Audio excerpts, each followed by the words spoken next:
Australia को विश्व का आध्यात्मिक मेरुदंड बताया गया है। अष्टमूर्ति महेशस्य वसुदिक्पाल दिग्गजा योगायुर नागाद्रि भैरवाहा पालकाचिते अष्टालिका पालकास्ते विश्व पालन तत्परा। ये ऑस्ट्रेलिया है जो कि सारे विश्व को आध्यात्मिकता में का गुरु बताया गया। मेरा नाम प्रेम मिश्रा है और हम इस मंदिर के प्रेसिडेंट हैं। मेरा निवास स्थान वाराणसी है, काशी।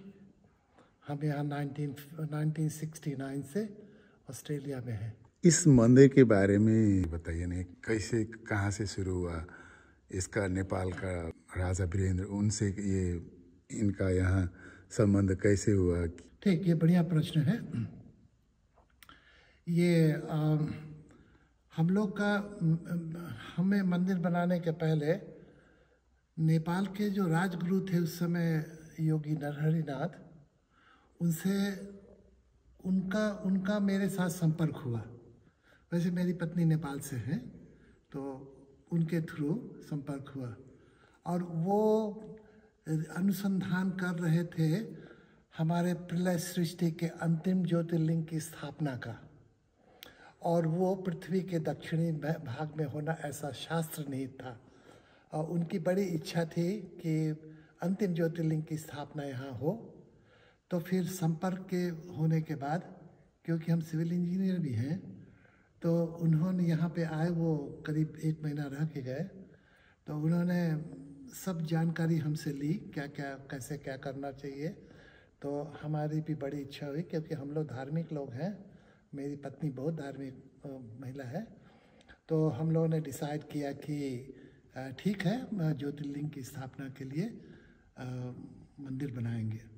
तो उसमें काफ़ी समस्या आती है, पैसे की समस्या आती है और भी बहुत चीज़। उसके लिए राइट ज़मीन होना चाहिए। और दूसरा मेन चीज़ था कि जो मुक्ति गुप्तेश्वर महादेव ज्योतिर्लिंग का नाम है, अंतिम ज्योतिर्लिंग का नाम है, उनको ज़मीन के अंदर स्थापना करना था। क्योंकि भारत में भी जितने भी ज्योतिर्लिंग है सब ज़मीन के अंदर स्थापित हैं।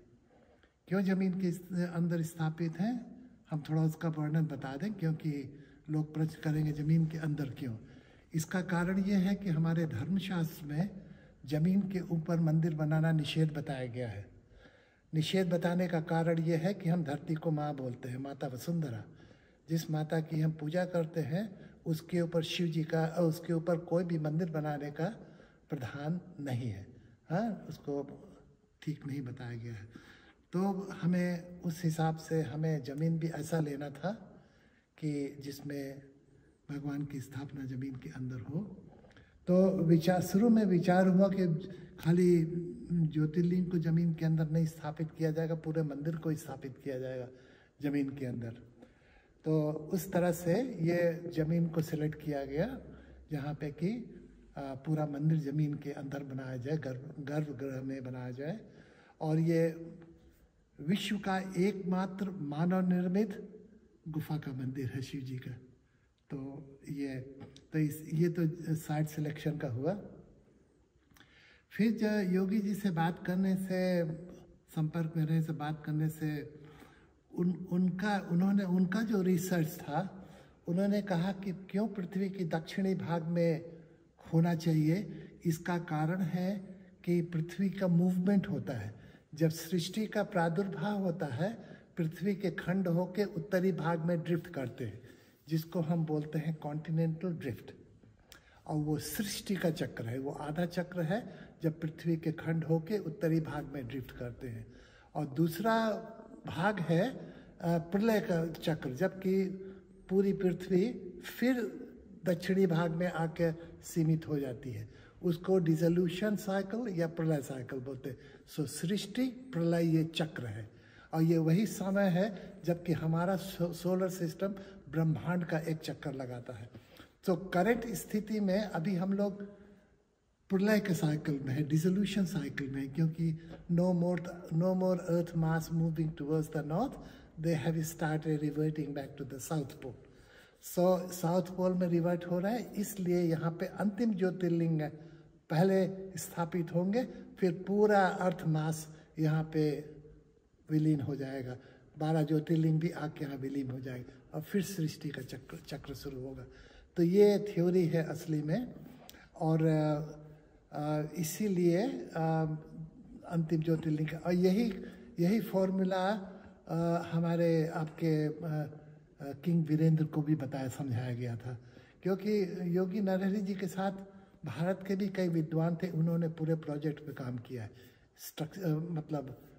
इसके कॉन्सेप्ट पे काम किया है। तब जाके 1998 में किंग वीरेंद्र ने रॉयल एसेंट दिया कि ठीक है, इनको पृथ्वी के दक्षिणी भाग में ऑस्ट्रेलिया में स्थापित करना चाहिए। फिर आप पूछेंगे कि ऑस्ट्रेलिया में क्यों? दक्षिणी भाग में तो बहुत से और देश आते हैं। उसका कारण यह है कि ऑस्ट्रेलिया को हमारे धर्मशास्त्र में बहुत सैक्रेड कॉन्टिनेंट बताया गया है। क्यों सैक्रेड कॉन्टिनेंट बताया गया है? इसको हम आपको थोड़ा साइंटिफिकली बताना पड़ेगा, जैसे योगी जी ने समझाया, जैसा साइंटिफिक का थ्योरी है वो ये कि अर्थ में मैग्नेटिक पोलैरिटी होता है। South pole generates positive magnetic energy and north pole absorbs negative magnetic energy. So इसीलिए और हम ह्यूमन बीइंग जो है, हम लोग भी मैग्नेटिकली चार्ज्ड है। The right part of our body is positively magnetically charged and the left part of our body is negatively charged. So if you speak to a neurosurgeon, brain surgeon, he will explain to you the right part of our mind, which is called perineural brain. It has got meditative, intuitive, earth-loving phenomena, whereas the left part of the brain is a creative mind. So our spiritual aspect refers to the positive magnetic energy.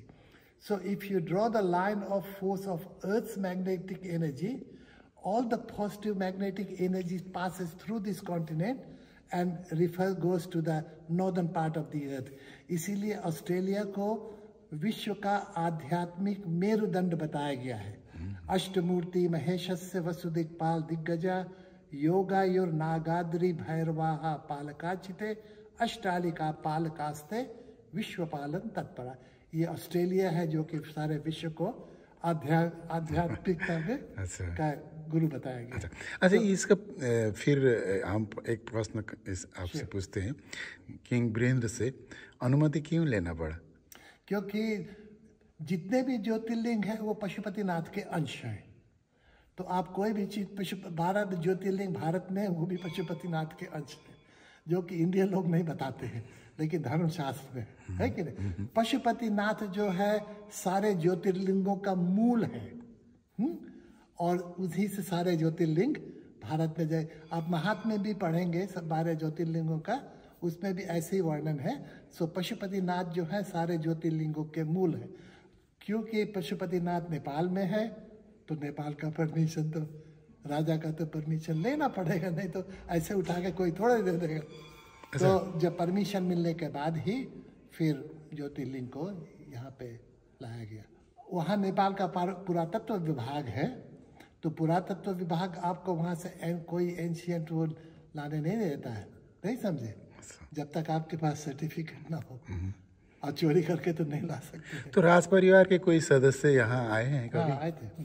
King जब उद्घाटन के समय हम लोगों ने राजा को invite किया था, लेकिन वो प्रोटोकॉल के हिसाब से टाइम नहीं सेट हो रहा था, तो उन्होंने क्राउन प्रिंस दीपेंद्र को भेजा था। वो बाहर फोटो भी है कहीं उनका।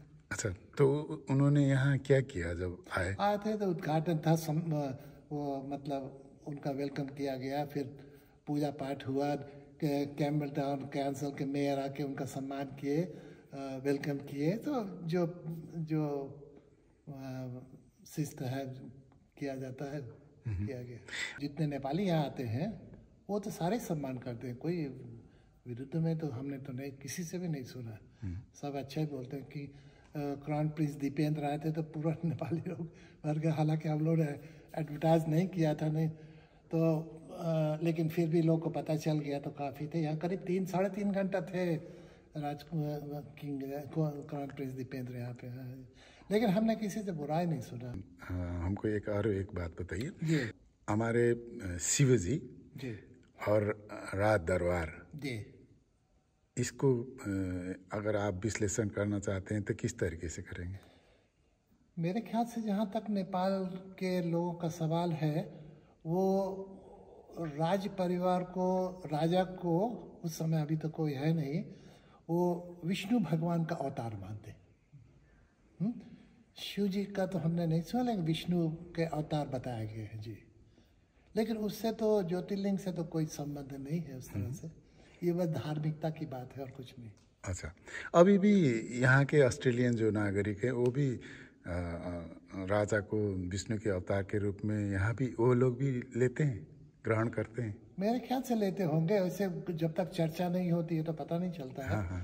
लेकिन जैसे कभी कभी लोग आते हैं, दर्शन करने आते हैं, राजा का फोटो देखते हैं, तो भी बताते हैं। राजा का सम्मान होना ही चाहिए, अगर उनको भगवान के रूप में देखते हैं तो अच्छी बात है उसमें।